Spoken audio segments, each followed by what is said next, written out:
But I thought we would take a few moments and just sort of, I'd love to get, you are all present today for our intergenerational event and the Giving Carnival. And I'm curious to hear some of your reactions. I know Steve and Carol, you both volunteered as well to help with that. So thank you for that. And what were some experiences that you had? I thought we would ask some of the questions tonight, but yeah, what are just some of your reactions to what happened? The carnival certainly was fun, and the questions were good. I think maybe people were more into the games and long discussions on the question or on their answers, but quick answers, or at least nice to think about it. Agreed. I thought that the games were fun and people were enjoying the time. I think maybe not as focused on the questions, but I think it was worthwhile, and hopefully a few people got their envelopes anyway. Yeah, I think we were fairly successful in getting 100% of those people who were there getting them their envelopes in that regard. So that was good. So. Oh, I forgot to pick mine up. Oh no, Carol! So much for 99%. When you said envelopes, I was thinking about the youth envelopes just now. Oh yeah. I almost missed those too because they were in the other room or in the reception room. The stewardship but I did see them on my way out, and then I got one. So yeah. So yeah. Well, Susan, you're muted. You're talking, but you're muted. I don't know if you're. No, I like talking muted. No. It's fun to watch your mouth move, but yeah. No, I was saying that I was wishing that I had reminded Betsy to mention that we're meeting tonight here in the announcements. So, because maybe this is still new to people, we probably need to keep, talking about it.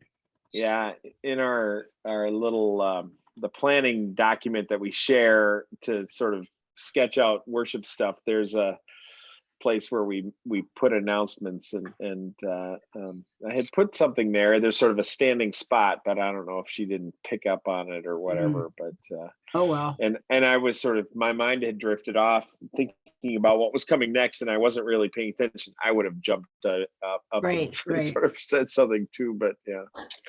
So anyways, but yeah. Well, Susan, what was your experience with the carnival? How did you? Well, I was kind of impressed with it wasn't just a little thing, I mean, just the amount of differentness kinds of games and the idea that went behind it. And it feels like it was a step up from what we've done before. It felt like more people got involved, Mm-hmm. I'm not quite sure about turnout, if it was enough to bring in adults who don't have kids. I'm not quite sure about that. Do we know how many were there besides the volunteers? Oh, I would say we probably had about 100 different participants. And it gives you a sense of the space and sort of how we moved around and stuff, that it never felt crowded or sort of congested or anything like that. And so it was a good use of the space. And, well, I mean, I'm curious how you've experienced it, but my sense of it never felt crowded or congested. Yeah. So we did a little bit at the I can't remember what our little putting green was called, show me the way or something like that. Yeah, yeah. Mhm. But, we got a little backed up. I was letting people putt a lot, and we had trouble setting it up, and there was a couple wrinkles that way. So, and then we tried to ask the question of everybody, and I noticed when I went around, I wasn't asked that question. I'd have to go over and read it and kind of volunteer it. But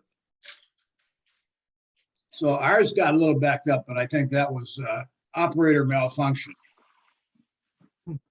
Oh, that that was fine. It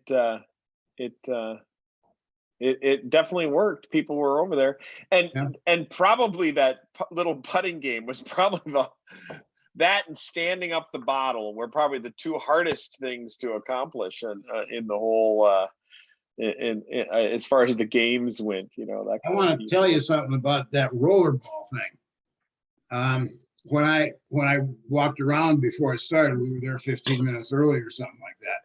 Twice in a row, I got it to stay where it's supposed to stay, but I thought I was supposed to get it to come back and hit the bumper. Oh. So I rolled it twice, got it to stay where it was, and then rolled it harder, and it came back and hit the bumper. And when I went over there and paid my ticket, I couldn't get it to stay where it was supposed to stay for the life of it. But by accident, I did it twice in a row. When you weren't trying, right? Yeah. Yep. Yeah. And I want you to know that put a big dent in my self-impression. Hey,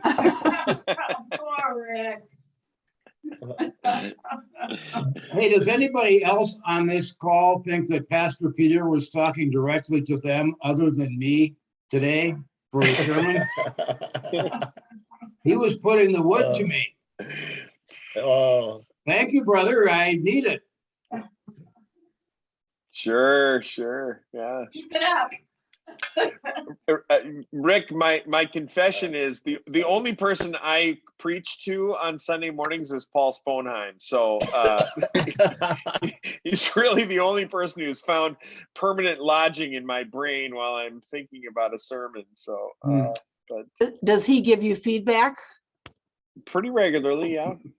And it's he's always very, very gracious, very, very generous in his encouragement, and so yeah. Does it feel like that this kind of experimentation with doing intergenerational, like much more often than we've done before, is kind of an experiment to see, or is it more COVID related? Like this is the best way to go because of COVID, or? No, the last year, well, a couple years. I mean, last year was funky because of COVID, right? But the intergenerational stuff that we've been trying has had generally had very positive review and enthusiasm.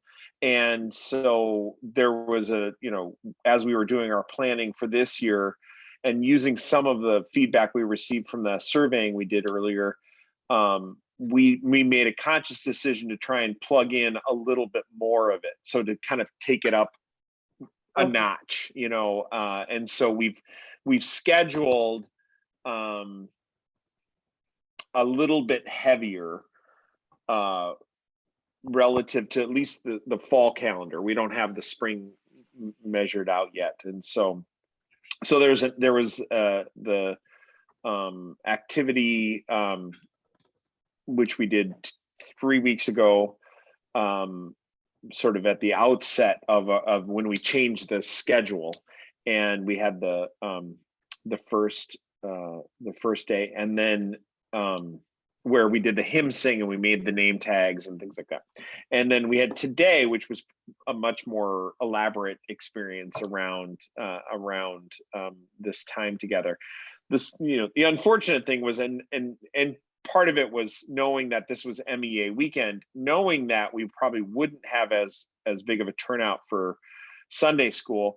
Also, that translated into fewer numbers with the younger generations in this intergenerational experience, right? So that's the downside. Is certainly those carnival-esque games would have been really fun for lots of younger people, and not be, they're not approaching it quite the with a theological lens that we were trying to employ with this activity today. But and then in a couple of weeks, we've got another one lined up on All Saints Sunday on November the 7th, and there'll be an activity connecting us. I think you probably, maybe all of you are aware, we're going to do something with candles, making a remembrance candle experience for folks, and tying that in with our All Saints worship on November 7th. And then Speaking of intergenerational, I noticed that I was the only advanced citizen who jumped into the bouncing deal with Henry. Awesome. I told him I was afraid to get in there because if I jumped hard, I was afraid I was going to shoot him out of the deal over the top. And he said no, that I wouldn't. So I tried a pretty good flop, and I at least prevented him from being able to stand up. He fell down, and so that was kid number two. You're a good sport, and I'll bet Henry loved every minute of that. So that's great. No, he may have. He's a good kid, you know. Well, and that's one of the wonderful things about these opportunities where we have these sort of all age events is when that kind of interaction takes place, when it's certainly when the kids are made to feel a part of a broader community, and are, treated with a sense of hospitality and welcome and respect by these sort of scary old people who are usually just milling around, right? To sort of demystify and break down some of those barriers. And you learned, if you didn't know it before, you learned Henry's name, and you'll the next time you see him on Sunday morning, you're going to greet him by name. I guarantee it. And that will be I'm going to give it a try. Yeah, it'll be a really powerful moment. My memory is this long. I also found out that there are two Henrys in his school class. And I think he goes by Henry T and the other one is Henry X. Well, you've already learned more than the average person about Henry, and to know that there are these adults in our midst who aren't, scary, and who are curious and are interested in your life. That's a powerful thing for someone who's 6, 7, 8, 9, 10 years old. I mean, those ages. That's such a critical thing. And even some of those, we had a couple of middle school, high schoolers around as well. The Santa Monica family showed up today, and to be a part of something like that is a really what we hope is a really transformative opportunity for a community to see itself in a multi-generational framework, and so we can all do these things together and have fun, and we can learn, and we can experience this life together. And so I know it made an impression on me when we went to winter camp from Prince of Peace, and that's when Lyria Deering was still there. Okay. We were in our, I don't know, early 40s, late 30s, and Lyria was older than I am now, I think, and she rode down the hill on a tube with me. I was very impressed by that. And I asked her to do it again. She said her daughter would kill her if she found out. So that's great. Yeah. So, well, yeah, it was a good morning, and fun to come together, and we pulled off, and we had a great response to getting all our holes plugged with different volunteers, and so thanks to those of you who helped out in those ways. And it hopefully was not an onerous task, but really something fun and fun and to engage. So I also have another question, just practically, around for those who stuck around and worshiped at the 10:30 service as we were outdoors. How was that experience, recognizing that it was about just under 50. It was like 46, 47, something like that when that service was happening. There was not a lot of direct sun on us, but the wind was mild. The forecast was for stronger wind, a little bit stronger wind, a breeze. So the temperature wasn't affected as much by the breeze. Anyways, just because we're kind of wondering how people are going to tolerate remaining outside, and wondering about that for us going forward, because there are certainly people who are not yet prepared to come inside, and will probably choose to not attend at all in the event that we make that switch. And so just sort of gauging that experience and wondering what your thoughts are about that. But they could do online though, right? I mean, Of course. yeah. Mhm. My wife needed to be better dressed to stand up under the temperature. I would say you could probably wear some socks too, but Yeah. That is not the case. My feet were totally comfortable. But we don't like to look at them, maybe. oh, that's fine. That doesn't bother me. I was worried they were going to become ice cubes by the end of the day, but A couple people walked up to me and complimented me on my attire. I don't know what one girl's name was. She was quite a bit younger, but not a kid. so Well, you were personally- comfortable. I personally would sit in the car next time because I don't like that cold weather, sitting outside for even 45 minutes. But, you have to take everybody in. And that's doable. We sat in the car in the hot weather because we just want to be in the bright sun. Mhm, mhm. So that's not a problem. For us, I don't think. Well, I'll sit in the car, but Yeah. I'm not gonna sit. Right, no, I know. Michael and Susan, how about you? How was your experience with relating to the weather, I guess, and the temperatures? It was cold, and we were sitting on the edge, so the wind, we did kind of get the wind. I think this is about it as far as temperature, that if it goes much colder, I Cooler? think probably. Michael, are you having trouble with your camera? Yeah, the camera's not gonna make it. I Okay. don't know what's going on with Okay. it. It You don't works have on your- my regular camera app, but it doesn't work with Zoom for some reason, so. Oh, okay. As far as I was, I dressed for it more or less, but I didn't have gloves. And I was just thinking that we could hand out those little hand warmer packets at the same time we hand out communion wine if we do it again. We could. 'Cause I'd like to have, you know what I mean, where you break them and they get Yep. warm and they stay warm for well over the time it takes to finish worship.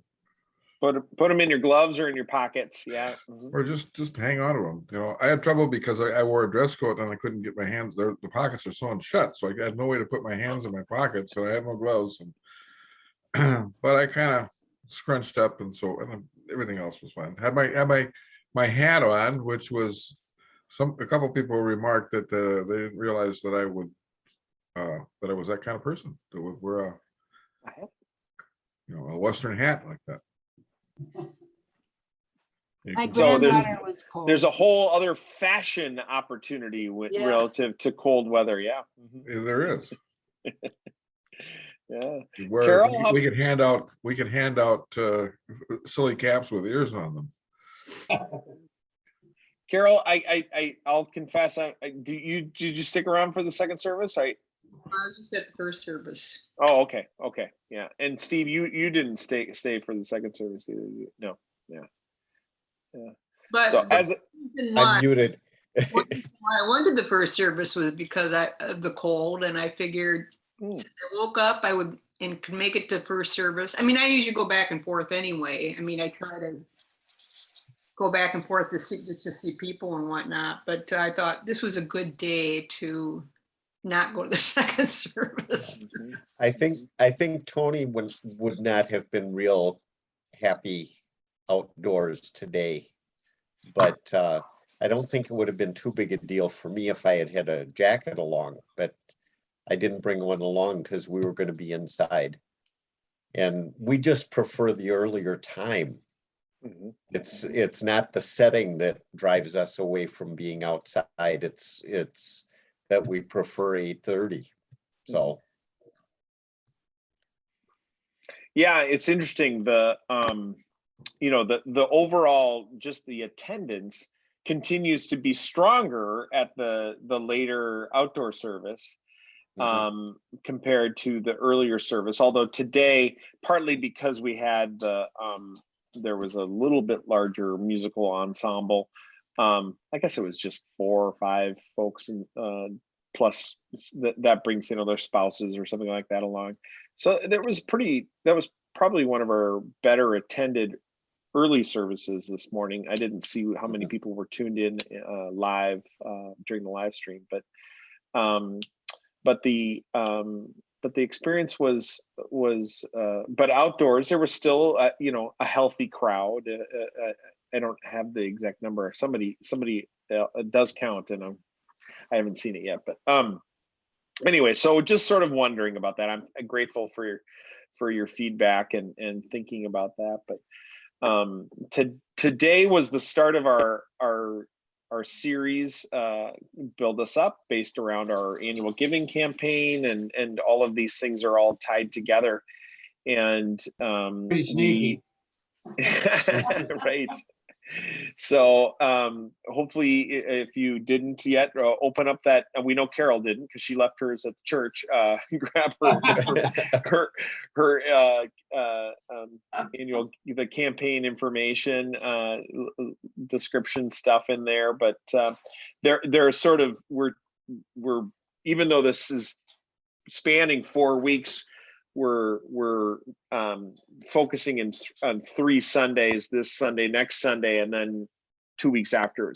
All Saints Sunday slips in there, and we'll do a little bit with some around this stuff as a part of that service, but we're trying to create space for us to really honor and take a moment to remember those that we have lost in this past year, and during this time of COVID, for sure, to really have an opportunity for the community as a whole to remember those saints. And so we'll be talking more.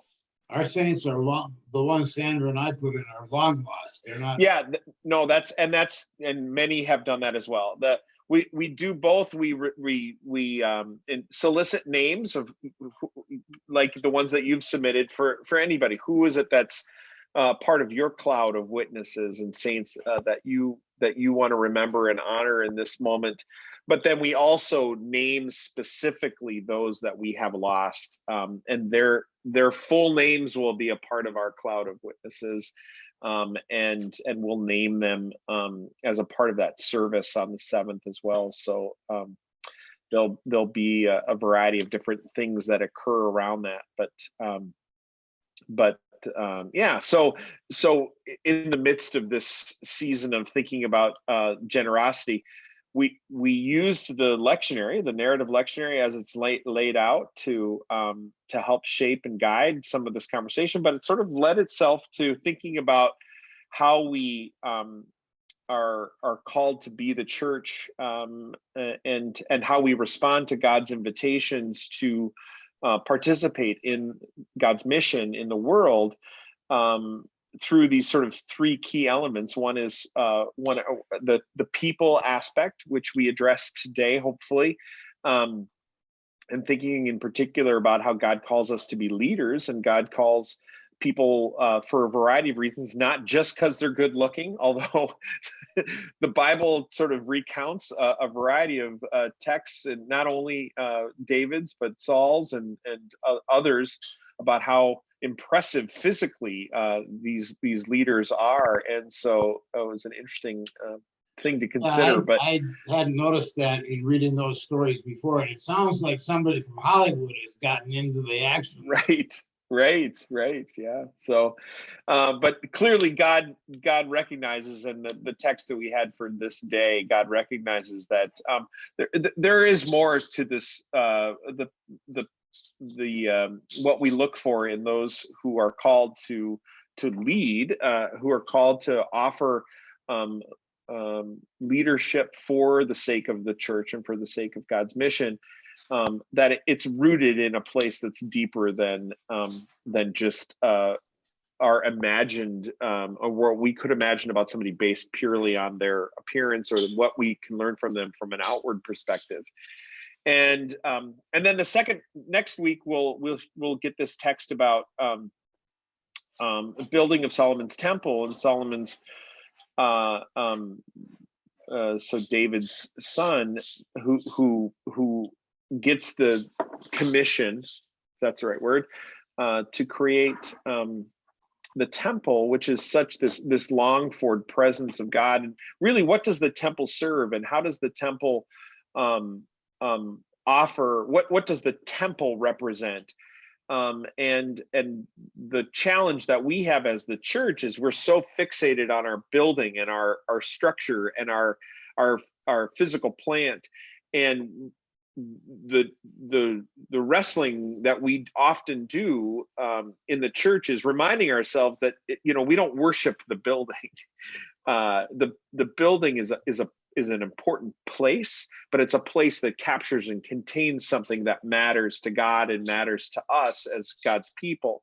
And for us, it's the people, and the opportunity for us to be the church in a particular space matters. But the space itself, the structure, the physical structure,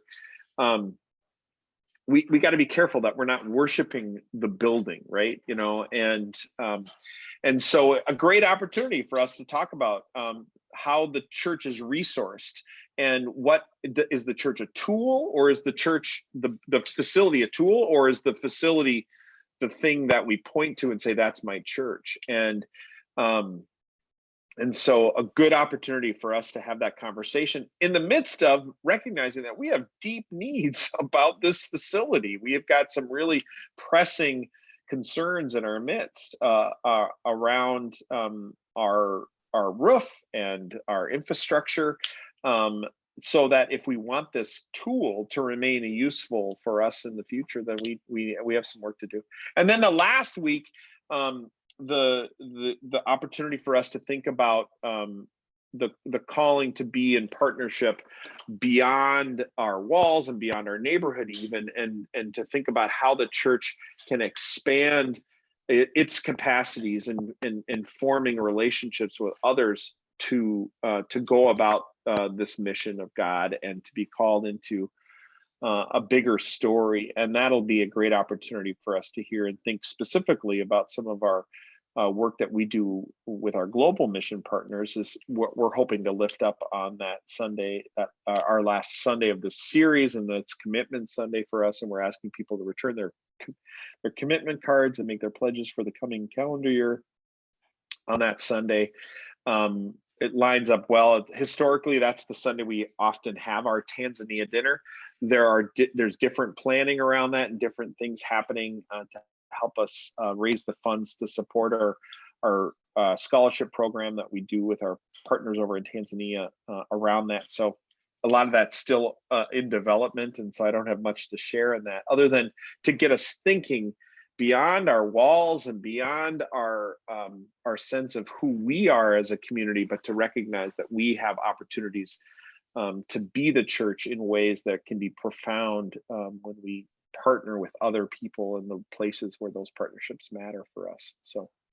So that's the shape and scope of this time and these next few weeks, and the conversations that we'll be having, and what you'll be hopefully hearing from the pulpit, and what we'll be talking about,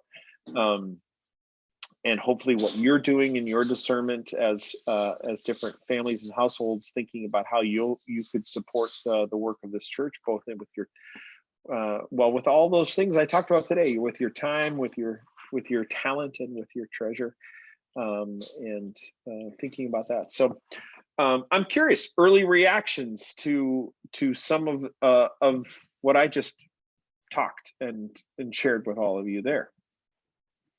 I had a question. I wondered when you're going to do the Sunday about the church facility itself, and not worshiping the building.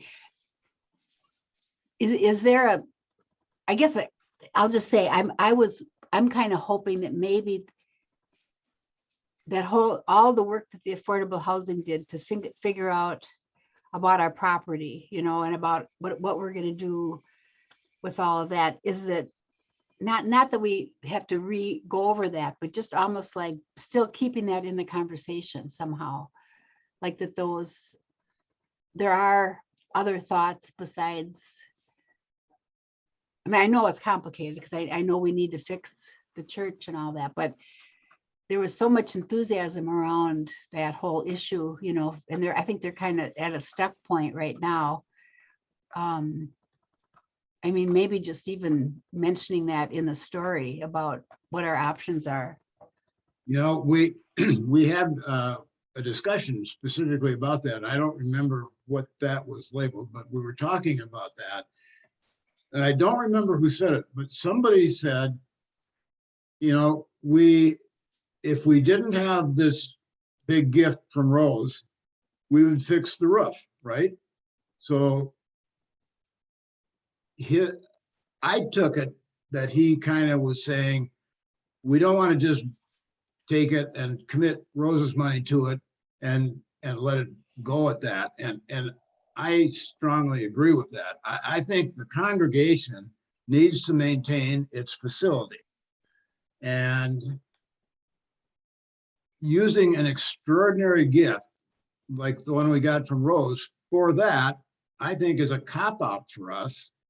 And I will kind of look at it as a lack of commitment if we bail ourselves out with her money. And I don't know if that's what you were kind of wondering about. I think we got to take care of our facility ourselves and use an extraordinary gift for an extraordinary reason. I just want the conversation to keep going on because there was so much interest from people, even outside of our regular churchgoers, in what Prince of Peace was doing. I was also, I'm on that next door Hamlin neighbor thing, and there was a whole thing that there's a homeless woman that we were trying to help, and I got, it was 120 comments on this woman, but several of them said, well, you know, Prince of Peace is working on affordable housing.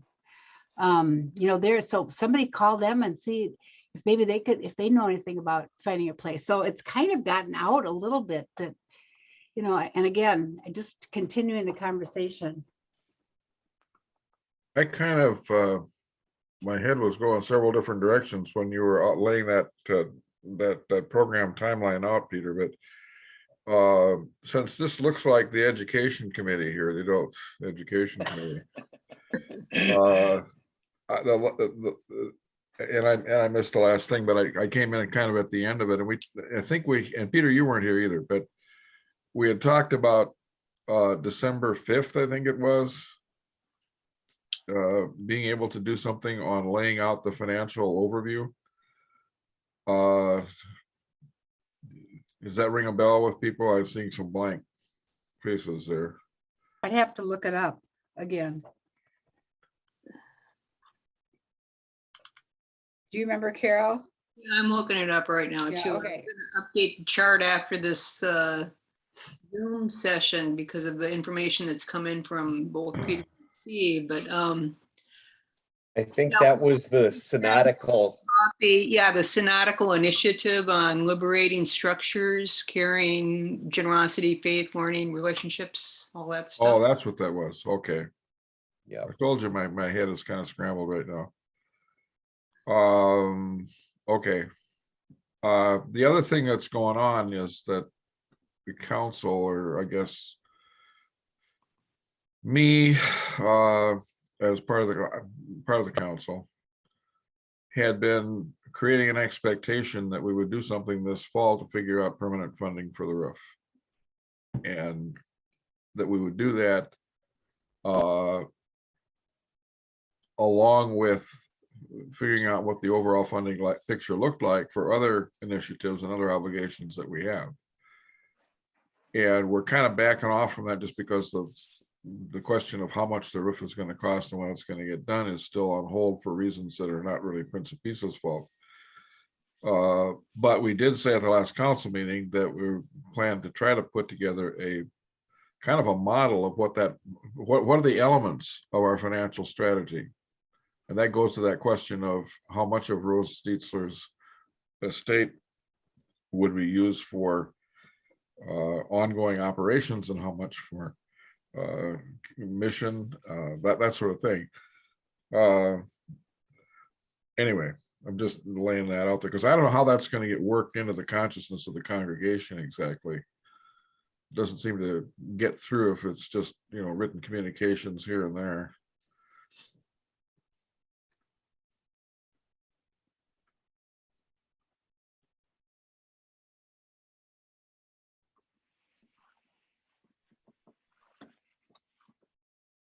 Any other thoughts?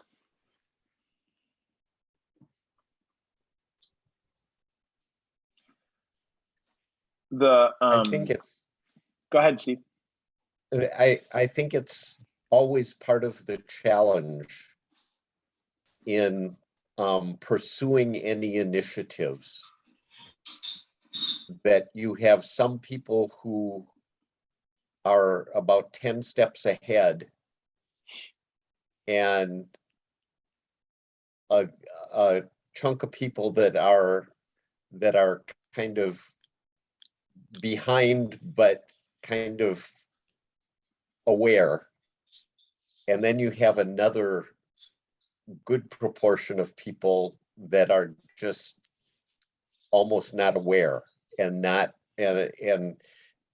because you can do all you want to get the information out and some people just won't hear. and so I think the challenge is to not be so slow that the people that are well ahead get just totally frustrated. And on the other hand, to not go so far ahead that you're no longer in contact with those people that are kind of dragging behind, whether it's whatever the initiative might be. I think that's one of the challenges in working with a congregation.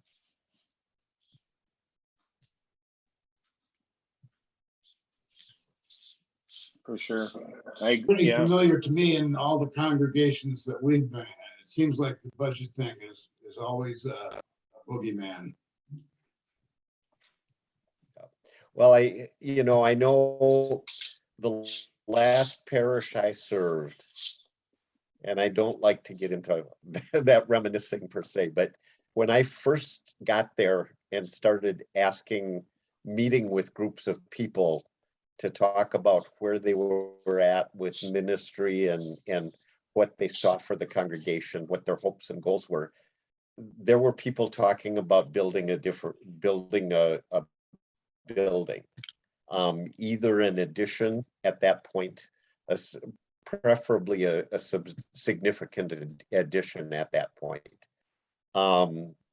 It was 14 years later that we built a building. And it can seem so slow, but it also is it demands patience, and it demands trying to keep both ends of the spectrum kind of online with each other, or at least in shouting distance of each other.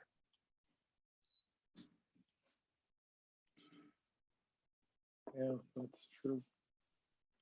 Yeah, I do, this underlying initiative around affordable housing and Prince of Peace's potential involvement in this. There's a great there's a spectrum there, of course. There is this what seems like ready-made opportunity. There's a deep need in this community that is not being met, and we seem to have the kind of resources that you would need to be able to take on a problem like this. We have land, we have money, and we know how to find the experts and partner with people who are in this this thing. We don't have any experience with this, but we have the basic building blocks, and it seems like this is how God might be speaking to us in this moment and in this time to respond in this way. In very classic church fashion, it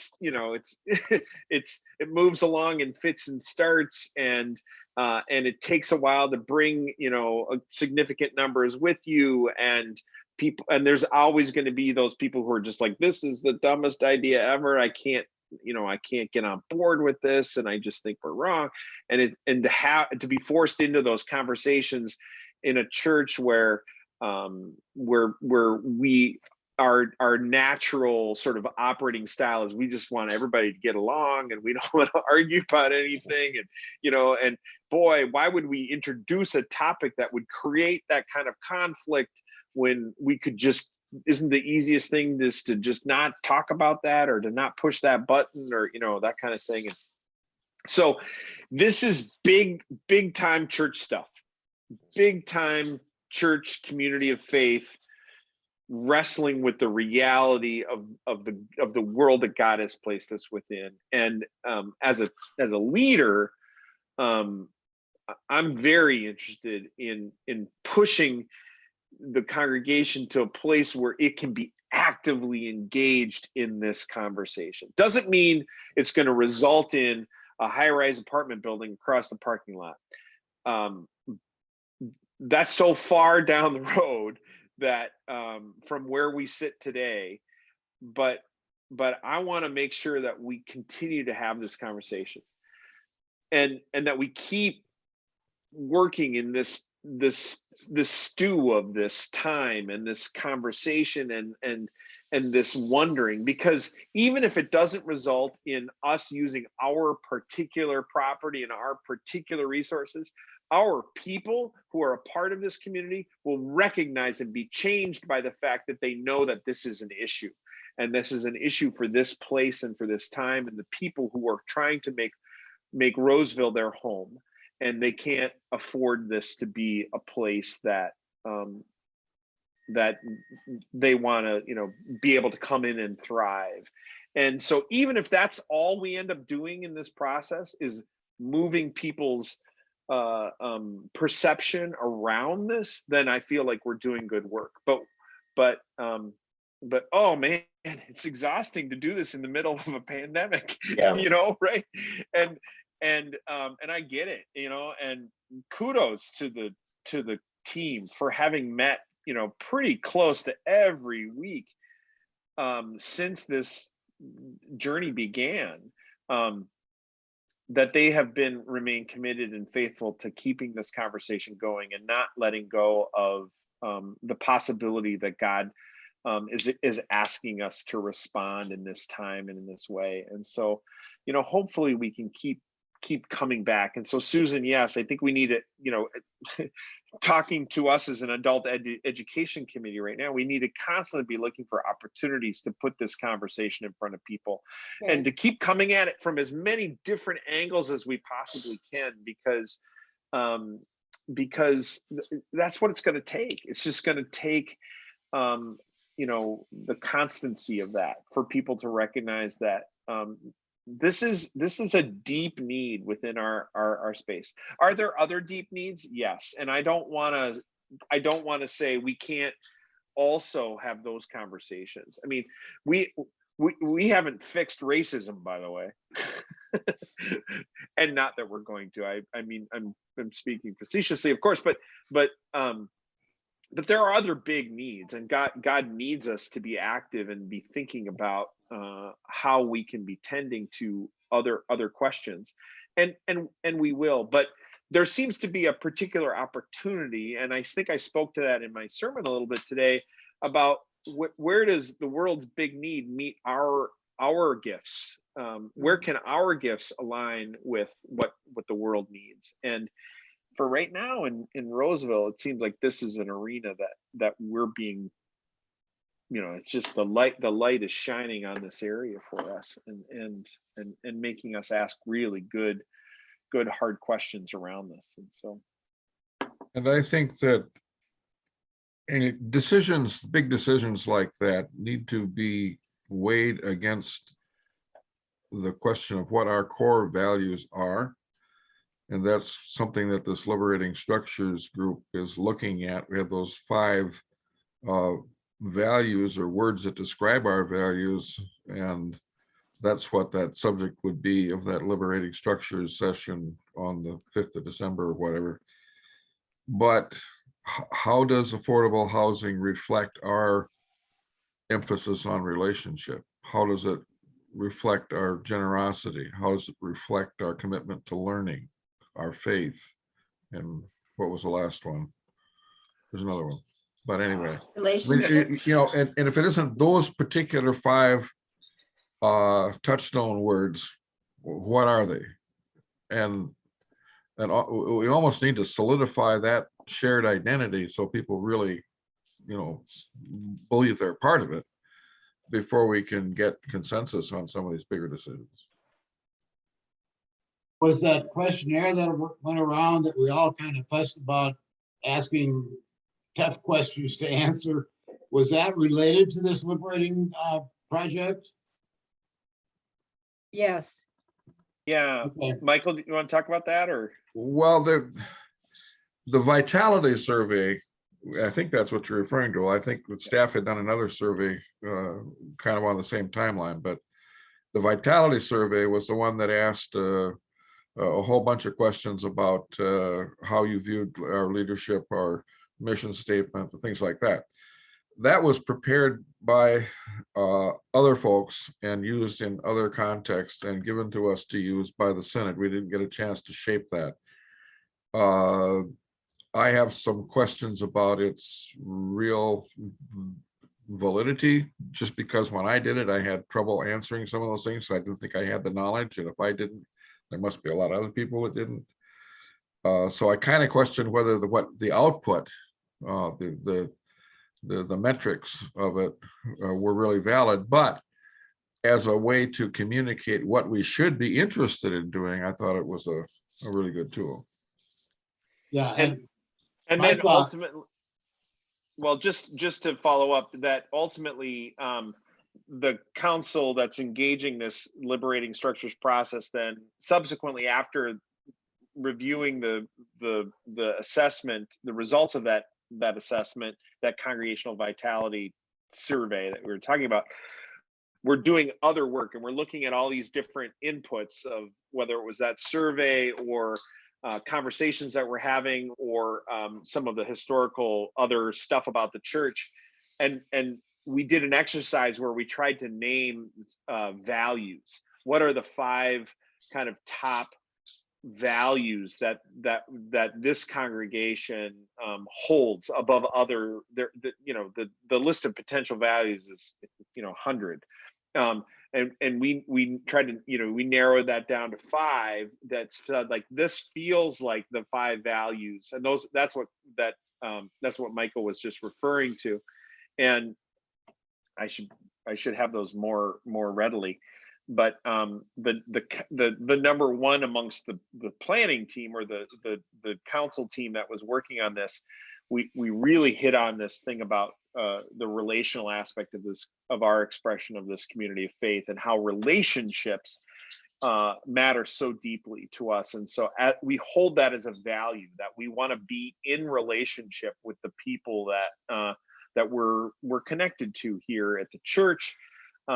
You can imagine other churches who are probably quite content with being less relational, and just being more like, familiar and friendly and, that kind of stuff. But this speaks to a deeper sense of how, what does it mean to be in relationship? So you take a value like relationship and layer that against the prospect of providing affordable housing across the parking lot. Immediately it starts to test those assumptions about, well, that means we're going to need to be in relationship with those people. And all of a sudden it's like, well, who are those people? And it starts to push some buttons, and you start to think, oh, is that really what I meant? Because being in relationship, if I'm gonna, that matters to me. That matters to the church, and that matters to the people who call this their church. It doesn't necessarily say I want to be in relationship with everybody, because that's, I'm just a big hugger, and I just, it's like it invites a bigger conversation about what it means to be in relationship, and how do we hold this as a value, but also recognize that generosity is a value for the church as well. And is it easier for us as a church to give our money away to programs and partners who don't actually serve our neighborhood? Is it easier to send our money to Tanzania, for example, than to have to actually live out a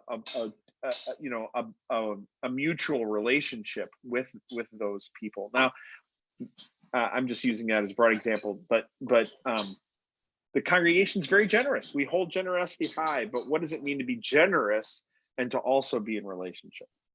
It's a good question for the night, right? In the 6 minutes we have left.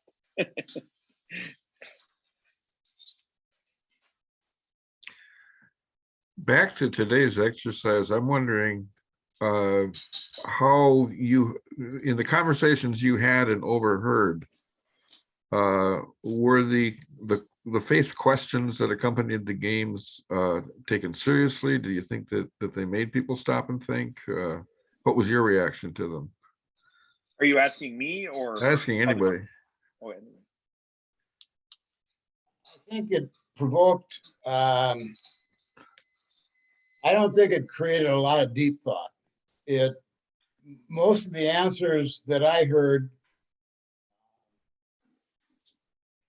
were kind of softball kind of an answer. Like, I have a good voice and I sing at church, and that's a gift I wish I had and don't. I can appreciate that, but it's also pretty easy. They can't hear you. your voice kind of cuts out a little bit. Maybe your distance from the microphone.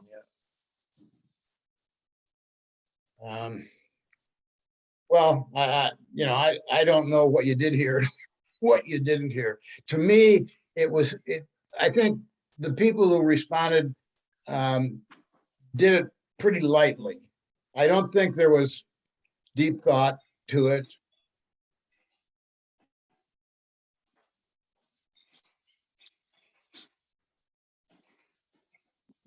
When I was walking around visiting with folks, I tried to capture people at different stations. I always tried to ask the question: have you looked at the question, and do you have any quick reactions to that? And maybe it's because it's their pastor asking them.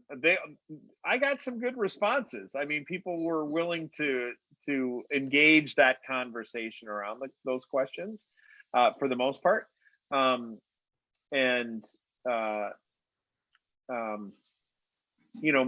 my hope is that maybe they take that question away with them too, and they think about it longer, and in terms of they remember the activity. Oh, remember when we were throwing bean bags at the world's problems, climate change, and and I could never knock down that stupid pandemic one. It kept popping back up again. Just like that pandemic keeps popping back up again. I think it was, if that was their takeaway, then that's helpful. I think so.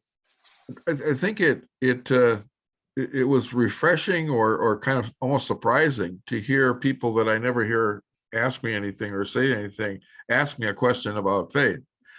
And it was like the fact that that person that I have seen many Sundays in church would turn to me and ask me a question about faith. That was just kind of neat. That it made me see them a little bit differently. And I got to say, Carol just held my feet to the fire. She was not going to let me out of there without me giving an answer to those questions. I was going to say, Peter, your handout is really good. I don't know how many people will actually read it carefully. You know, they were just, you know, handed that along with their tickets or whatever.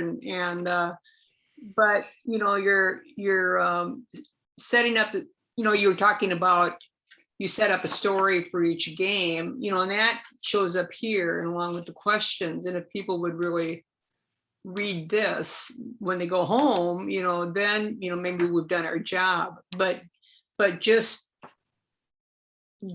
for the carnival atmosphere and whatnot, the questions kind of became secondary to the games, Sure. which is, they're the draw, but then they also, yeah, like people want to move on because they don't want to hold up the game or whatever. And so they don't spend much time thinking about it. They realize, oh, this is a deep question and I don't have time to think about it as a deep question. Sort of, I mean, that was kind of my reaction, like, oh my, I'm supposed to answer this right now.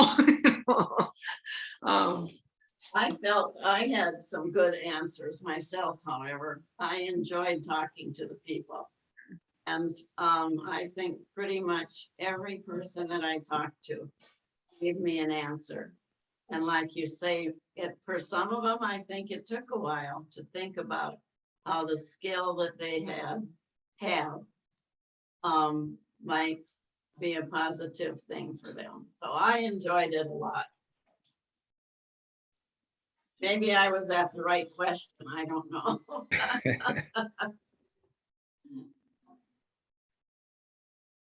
Gave me a little bit of insight into some of the people, and some of them I thought had very good answers. There was one young man who talked about the fact that he was trying to influence his son, and he was trying to have more patience.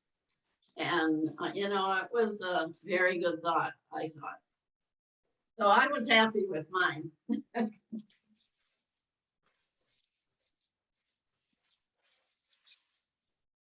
No, that's great. Well, thanks to all of you for engaging this conversation this evening. I am continue to be amazed at the capacities of this congregation to roll up its sleeves and engage all of these challenges that God puts before us, and these questions that God pushes us to ask of ourselves, of this world around us, and to me, it's a hopeful sign for sure. And so I'm grateful for that. How about I close this in prayer tonight? Gracious God, we give you thanks for this opportunity to gather and think a little more deeply about the work that you have called us to do, to consider how responding generously is the method in which you set before us. You have given us and blessed us with all good things, and help us to respond accordingly, to reinvest these blessings back into your world, so that your love might be known much more broadly. Be with our congregation as we continue to discern your will and what might be possible for us as a community of faith as we look forward into the future. Help us to knock down these big challenges, to smash the sins, to show us the way, and give us hope for the future.